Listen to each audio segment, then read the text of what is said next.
இது நாய்ஸோட ColorFit Ultra 3 smart watch. Almost 1 மந்த்தாக யூஸ் பண்ணிகிட்ருக்கேன். இதோட எக்ஸ்பீரியன்ஸ் எப்படி இருந்தது தான் இந்த வீடியோவில் பேசிக்காக பார்க்க போகிறோம். ஃபஸ்ட் டைம் வந்தீங்கன்னா மறக்காமல் சப்ஸ்கிரைப் பண்ணிக்கோங்க. ஃபஸ்ட்டு டிஸ்பிளே பார்த்தீங்கன்னா 1.96 இன்ச் டிஸ்பிளே கொடுத்துருக்காங்க. ஸோ எனக்கு பர்சனலாக இதுக்கு முன்னாடி போட்டோட லூனார் ப்ரைம் யூஸ் பண்ணேன். அது சர்க்குலர் டிஸ்பிளே இருந்துச்சு. அது எனக்கு ரொம்ப பிடிச்சிருந்தது, வேவ் பண்ணேன். பட் இது கொஞ்சம் இனிஷியலாக கட்டும்பொழுது எனக்கு பெருசாக இம்ப்ரெசிவாக தெரில. Like most of the designs இது மாதிரி தான் இருக்கும். பட் எனக்கு இன்ட்ரெஸ்ட் இல்லை. தென் ஸ்ட்ராப் பார்த்தீங்கன்னா நான் வாங்கினது black colour variant silicone strap வரும். இனிஷியலாக கட்டும்போது கொஞ்சம் அன்கம்ஃபர்டபுளாக இருந்துச்சு. இந்த எஸ்பிஓ2 அதுக்கப்புறம் ஸ்ட்ரெஸ் லெவல் அந்த மாதிரி விஷயங்களெல்லாம் ட்ரை பண்ணப்போ ஸ்ட்ராப் வந்து லூஸாக இருக்குது, டைட்டன் பண்ணுங்கன்னு சொல்லி காட்டிகிட்டே இருந்துச்சு. ஸோ அந்த இஷ்யூனால் நான் லைக் ஒவ்வொரு டைம் பார்த்தீங்கன்னா டைட் பண்ணி கட்டுவேன். ஸோ அதனால் இனிஷியலாக கட்டுறதுக்கு ரொம்ப எரிச்சலாக இருந்துச்சு. அண்டு கொஞ்சம் நேரத்துலேயே அரிக்கிற மாதிரி அந்த மாதிரி ஃபீல் இருந்துச்சு. But over the period of டைமில் நான் அந்த மெட்ரிக்ஸை பெருசாக நோட் பண்ணாமல் கொஞ்சம் ஃப்ரீயாக கட்ட ஆரம்பிச்சிட்டேன். ஸோ அதுக்கப்புறம் அந்த மாதிரி இஷ்யூஸ் எதுவும் இல்லை. டிஸ்பிளே பொறுத்த வரைக்கும் 1.96 இன்ச்சஸ் கொடுத்துருக்காங்க. And brightness I think 550 nits கொடுத்துருக்கானுங்க.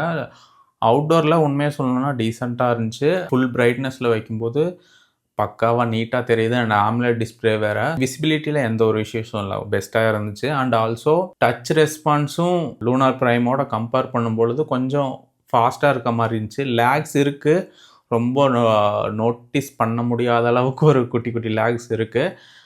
மற்றபடி டிஸ்பிளே ரொம்ப பக்காவாக நீட்டாகவே இருந்துச்சு.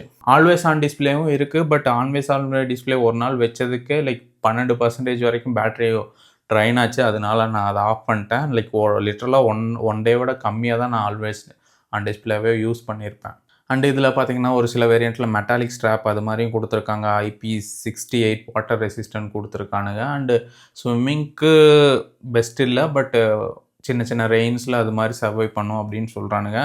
நெக்ஸ்ட்டு பேட்ரி லைஃப் இதில் தான் நான் அதிகமாக டெஸ்ட் பண்ணது. லைக் முடிஞ்ச வரைக்கும் ஒவ்வொரு நாளும் நோட் பண்ணி பேட்ரி லைஃப்பெல்லாம் இது பண்ணியிருக்கேன். ஸோ இனிஷியலாக நான் ஃபுல் சார்ஜ் போட்டதுன்னு பார்த்தீங்கன்னா 22 மே. அப்போ பார்த்தீங்கன்னா 99% போட்டிருந்தேன். அண்டு சார்ஜிங் பார்த்தீங்கன்னா ஃபஸ்ட் 1 ஹவரில் ஐ திங்க் 30 மினிட்ஸ்லேயே 60%க்கு மேலே ஏறிடுச்சு. அண்டு 80 தொட்டதும் ஸ்லோவாக சார்ஜ் ஆக ஆரம்பிச்சிது. ஐ திங்க் 1 மணி நேரத்துக்கு தாண்டினதுக்கப்புறமும் லைக் 1.5 மணி நேரம் பக்கமும் அது 99லேயே இருந்துச்சு. ஸோ அதனால் நான் வெஸ்ட்டு எடுத்துகிட்டே போயிட்டேன். இது 100 ஆகாதுன்னு நினச்சிட்டு. ஸோ ஃபஸ்ட் நாள் யூஸ் கேஸ்க்கு அப்புறம் 23 அன்றைக்கி பார்த்தீங்கன்னா பேட்ரி பர்சன்டேஜ் 88 இருந்துச்சு. 24க்கு அப்புறம் அந்த ஒரு நாள் மட்டும் ஆல்வேஸ் ஆன் டிஸ்பிளேயில் வச்சுருந்தேன். அதனால் 12% போச்சு. அடுத்தது பார்த்தீங்கன்னா 82, 24. அதுக்கப்புறம் 25ல் நான் நோட் பண்ணல போல், வீடியோ எடுக்கல. ஸோ 26ல் பார்த்தீங்கன்னா 70 வந்துருந்துச்சு. 27 61% வந்துருந்தது. 28ல் 51. ஸோ இதில் பார்த்தீங்கன்னா ஒரு 14% வரைக்கும் ட்ராப் ஆச்சு. ஸோ கொஞ்சம் அதிகமாக இருக்க மாதிரி ஃபீல் ஆச்சு. லைக் சடனாக ஒரு பெரிய பேட்ரி டிப் மாதிரி இருந்துச்சு.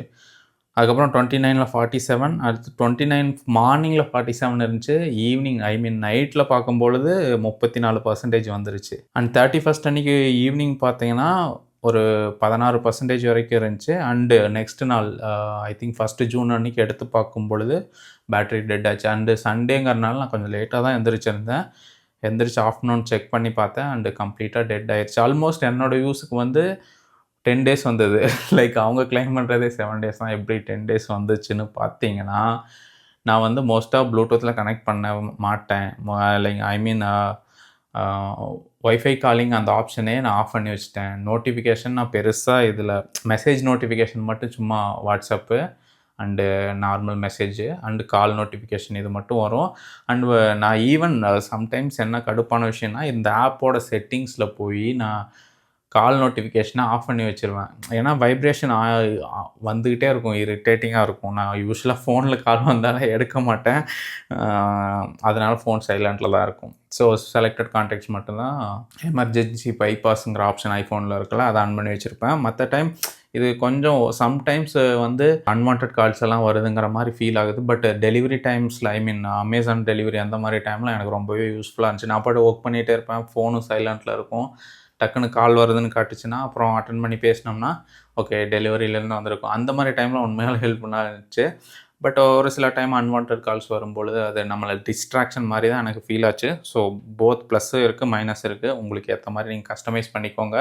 என்ன சொல்ல வந்தேன்னா, அந்த ஆப்ல வந்து செட்டிங்ஸ்ல நோட்டிஃபிகேஷன் ஆஃப் பண்ணி வச்சாலும் கால் வந்துக்கிட்டே இருக்குது. அதுக்கப்புறம் நான் வந்து Bluetooth like lunar climate test பண்ணும்போது ஒரு விஷயம் நோட் பண்ணேன்னா, இந்த ஒரு டிவைஸ் தான் இருக்குது. ஆனா 2 ப்ளூடூத் காலிங்க்கு ஒரு ப்ளூடூத் கனெக்ஷன் இருக்கும். அத மட்டும் ஆஃப் பண்ணி வச்சுருவேன். ஸோ அதே மாரி தான் இதுலயும் ஆஃப் பண்ணி வச்சுருவேன்.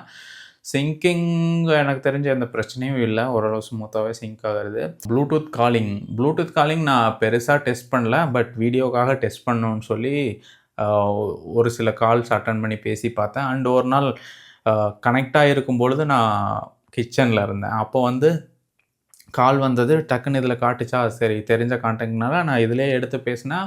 அவங்களுக்கு நான் மொபைல்ல பேசுறேன், இல்ல ஒரு சில டைம்ல நம்ம புதுசா ஹெட்செட்ஸ் ட்ரை பண்ணும்பொழுது, "என்னடா நீ பேசுறது சரியாவே கேட்க மாட்டேங்குது, மஃபிள் ஆகுது." அது மாரியெல்லாம் சொல்லுவாங்க.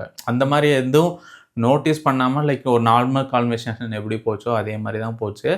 அண்டு ஸ்பீக்கர்ஸும் ஓரளவு டீசென்ட்டா இருக்கு. நான் வீட்ல லைக் என்னோட சரவுண்டிங் பார்த்தீங்கன்னா, ரொம்ப சைலன்ட். அதனால லைக் எந்த இஷ்யூஸும் இல்லாம நீட் அண்ட் கிளியரா கேட்டுச்சு. அதே சமயம் ஆப்போசிட்ல பேசுறவங்களுக்கும் நல்லாவே கேட்டுச்சு. காலிங் பார்த்தீங்கன்னா, இதிலேயே மைக்கு குடுத்துருக்கான், ஸ்பீக்கர் இருக்கு அண்ட் ப்ளூடூத் 5.3 இருக்கு. டச் ரெஸ்பான்ஸ் எல்லாமே நல்லாயிருக்கு.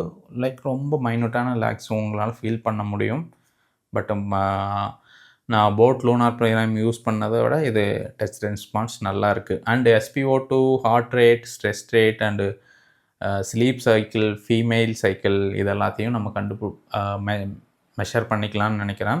So SpO2, heart rate, stress இதெல்லாம் காட்டுது. பட் அது ஆக்சுவலாக உண்மையான எனக்கு ஐடியா இல்லை. பட்டு ஓரளவு ஒரே ஸ்டேபிளாக தான் லைக் இப்போ ஒரு 84 காட்டுச்சுன்னா அடுத்தது ஒரு 85 அதே மெட்ரிக்ஸில் தான் காட்டுது. லைக் ஒரு டிராஸ்டிக்கான வேரியேஷன்ஸ் இல்லை.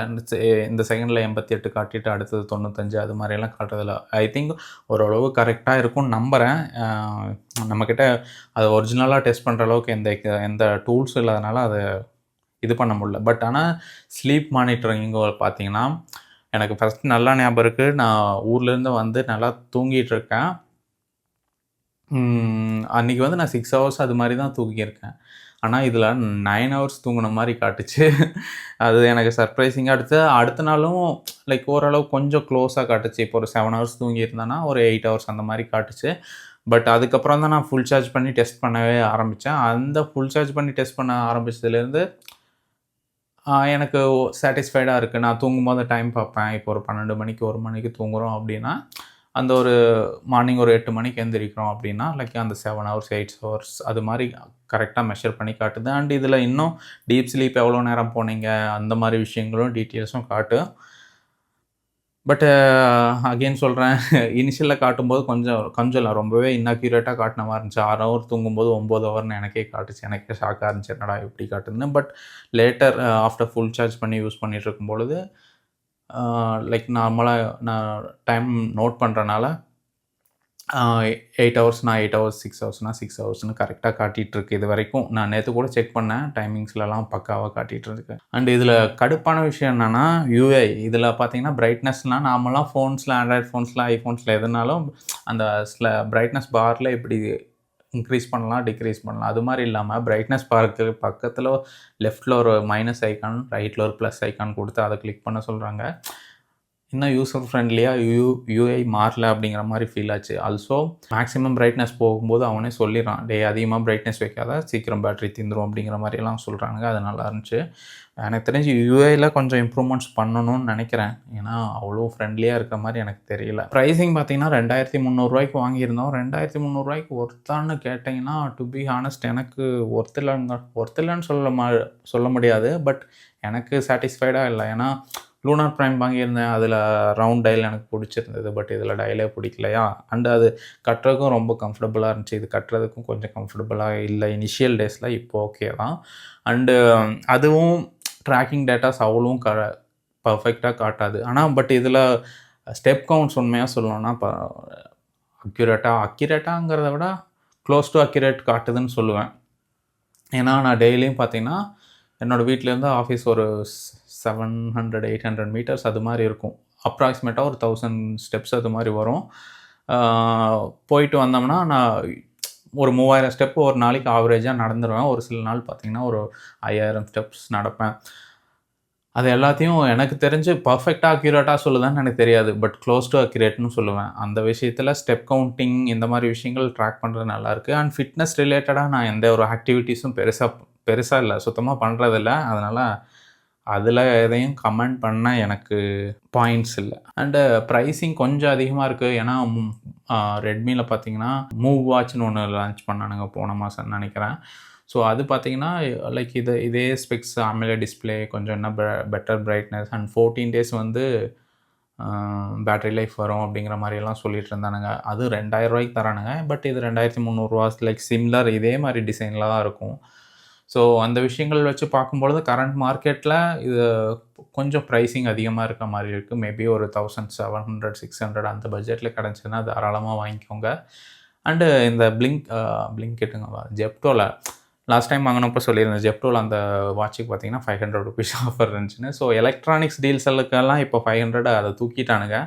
மேபி ஆக்சுவலா இந்த வாட்ச் வாங்கும்பொழுதும் 500 ஆஃபர் இருந்துச்சு. பட் எனக்கு இங்க பெங்களூர்ல தேவைப்படல. மதுரையில தேவைப்பட்டனால அங்க வந்து ப்ள ஜெப்டோல அவைலபிள் இல்ல. ஸோ அதனால ஃபுல் அமௌண்ட் 2300 குடுத்து பே பண்ணி எடுக்க வேண்டியதா இருந்துச்சு. மத்தபடி லைக் இந்த ஆன்லைன் பிளாட்ஃபார்ம்லலாம் பாருங்க. சும்மா எங்க பிரைசிங் கம்மியா இருக்கு, ஏதாவது ஆஃபர்ஸ் இருக்கா, ஃப்ரீ கேஷ் அந்த மாரி ஏதாவது இருந்தா இன்னும் கம்மியான விலையில கிடைச்சா எடுங்க. அண்டு இது கொஞ்சம் இப்போ மார்க்கெட் பிரைஸுக்கு கொஞ்சம் அதிகமா தான் இருக்கு. ஸோ இது மாரி யூஸ்ஃபுல்லான வீடியோஸ்க்கு மறக்காம ஃபாலோ பண்ணிக்கோங்க, சப்ஸ்கிரைப் பண்ணிக்கோங்க. Thank you so much. By.